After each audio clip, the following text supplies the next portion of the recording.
Please can I welcome everyone to this meeting of Cabinet Member Decision taking place from the Walton Suite, Winchester Guildhall. The time is 9:30 a.m. My name is Councillor Neil Cutler, Deputy Leader, Cabinet Member for Finance and Performance and Chairperson of this meeting. This meeting is being live streamed and recorded to the Council's YouTube channel. Subtitles are available and advice on how to turn this on is set out on our website. Can everyone please ensure mobile phones are on silent? In the unlikely event that it is necessary to evacuate the building, the fire alarm will sound. Please follow all instructions given to you by our team. I have received no requests from members of the public or visiting councillors to speak at this meeting. Turning to the agenda, we have agenda item 2, which is public participation, and we have no speakers and no visiting councillor representation, item 3. I'm going to move straight and rearrange the agenda to allow Councillor Westwood, who is here to speak at it, because he has to be gone fairly quickly. So we'll move to item 6, which is the extract of the draft minutes from the Scrutiny Committee held on the 22nd of November. And these extracts relate to the two papers, the Housing Revenue Account and the General Fund, and the Medium-Term Financials Statement. So could I ask Mrs. Keys to give a brief introduction, and then we'll look at the recommendations. Thank you, Chair. As we know, the public sector is currently facing the most significant financial challenges and demand pressures in living history. Cabinet were presented with a medium-term financial strategy and a 30-year HRA business plan, setting out our approach for managing our limited financial resources to protect our core council services and to enable delivery of the council plan priorities going forward. There have been headline-grabbing financial problems at many councils during 2023, but careful financial management and planning means that Winchester's immediate financial position through to 2026 is sound and stable. However, Winchester is no exception to feeling financial pressures, so decisions on how to tackle these medium-term challenges were set out in the 2 financial reports. At Cabinet and at the Scrutiny Committee, you as Deputy Leader and Cabinet Member for Finance and Performance presented the robust measures being planned to address the General Fund's medium-term budget challenges. You also detailed TC25, which is our organisation-wide transformation programme to seek out and deliver transformational changes to the way we deliver services in order to save £3 million a year within 3 years. At the same meetings, the Cabinet Member for Housing set out the options in the 30-year business plan, detailing the planned investment in not only the Council's existing housing stock, but as well as plans to meet our 1,000 homes target. Cabinet were asked on both occasions to approve the assumptions that will be used to prepare the detailed 24-25 budget that will be brought forward to Council in February. Scrutiny were asked to comment on the proposals so that this feedback could be considered in the preparation of those detailed budgets coming forward. Thank you very much. Now, on the Housing Revenue Account, Business Plan and Budget Options Paper, CAB 3432, Scrutiny Committee requested officers and Cabinet members to consider 8 matters that are detailed on the minute. Councillor Westwood, would you have any comment on those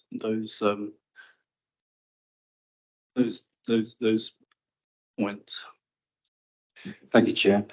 The Housing Revenue Account 2024-25 Budget and Business Plan has had an amount of scrutiny going through the process. It's been through Business and Housing Policy Committee. It's been approved by the Cabinet, and it's been before the Scrutiny Committee.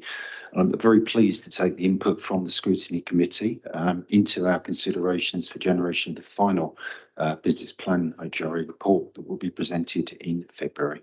Thank you, Chair. Thank you, Councillor Westwood. And in terms of the General Fund Budget Options Paper, there were two points raised. by scrutiny. The first was to consider further communication to councillors of the TC25 programme and opportunities for members' involvement and engagement. We have since that meeting met with the Conservative group, and the intention is to send or to meet the Green group and the one independent councillor to run through the TC25 process. And we will also send a follow-up email to all members explaining how they can engage with the TC25 process. In terms of the second point, which was about officers confirming which projects were removed from the capital programme in February 2023, I think Mrs. Keys is planning to check that. And of course, this is actually available on the minutes of the meeting in February 2023. So I'm happy to note those recommendations from the scrutiny minutes, and we'll move on to the next agenda item. Thank you, Councillor Westwood, for your attendance. Right, we'll move to item 4, which is the extension of the insurance contract. And Mrs. Keys again, please. Thank you, Chair. Yeah, as set out in the report, 10 borough and district councils are members of the Hampshire Insurance Forum, and we work collaboratively to procure a long-term agreement for insurance services from the 1st of April 2020 for an initial 36-month period, with the potential to extend up to 24 months. And our colleagues at Fareham Borough Council led the procurement on behalf of all of us in the Hampshire Insurance Forum. A collaborative tender was agreed by all HIF members to maximise economies of scale and buying power, and this led to significant savings for our council. Each of the 10 councils enter into our own policies under this long-term agreement, and individual policies are tailored to each authority, which means that each authority's claims history and risk management influences their premium rather than the group's premiums and vice versa. So the long-term agreement ended on the 31st of March 2023, and all Hampshire Insurance Forum members agreed to exercise the option to extend this by 12 months. So all members have been asked again for their agreement to extend this by a further 12 months. And this is the last option for us to extend this contract for a year. And from 2025, a full tender process for the insurance services is required. When the Hampshire Insurance Forum collaboration went out to tender in 2020, the insurance market was becoming more challenging. And after lots of unprecedented low rates historically, COVID, pandemic and geopolitical events have added increased uncertainty. The market has hardened, and this combines to mean that insurance premium are looking to go up. The increases indicated by the current provider for this one-year extension are generally in line with what can be seen from other insurers, and therefore our insurance broker is recommending to all members of the Hampshire Insurance Forum that a one-year extension is exercised at this point, pending the full retender for the 2025 period onwards. Thank you very, very much. It seems to me very much that we are in a collaborative venture here. The recommendation of the whole group is to extend for a further year. With current volatility, this seems to be, to me, the best option. The decision is that an exception to contract procedural rules to enter into a further 12-month extension of the long-term agreement for insurance services and associated policies contracts from the 1st of April 2024 be approved, that authority be delegated to the Corporate Head of Finance, the Section 151 officer, in consultation with the Service Lead Legal Services, to seek insurance premiums for the period 1st of April 2024 to the 31st of March 2025, and enter into the policies. And the third point, that authority be delegated to the Corporate Head of Finance to review and progress options recommended by the Hampshire Insurance Forum for insurance policy from April 2025 onwards. I'm content to agree with that decision. And finally, we move to item 5, which is the Jane Austen 250-year memorial statue. And can I ask the Chief Executive just to say a few words on this paper, please? Thank you, Councillor Cutler. As we know, 2025 is the 250th year anniversary of Jane Austen's birth, and an opportunity exists to celebrate her life, work, and close association with the city of Winchester and Hampshire at large, in fairness, Chairman.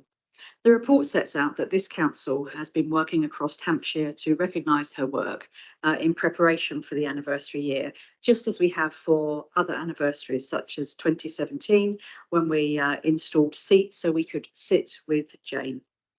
The cathedral proposes a statue to be placed in the inner close created by Martin Jennings, and as said in the report, the work is approximately £100,000, and the majority has been raised by public beneficiaries.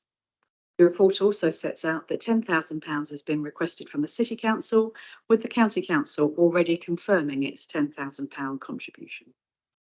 It's been very important to integrate this work into the cultural life of the city, and the Cathedral indicate that they will continue to work with us as they have up to date to ensure that the statue is integrated in perhaps a Women of Winchester trail linking Jane to Licoricia at the Ark, and to ensure that we develop a trail around the Heritage Centre of Winchester, including the college and the inner close.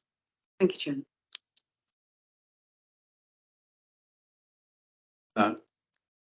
Thank you very much.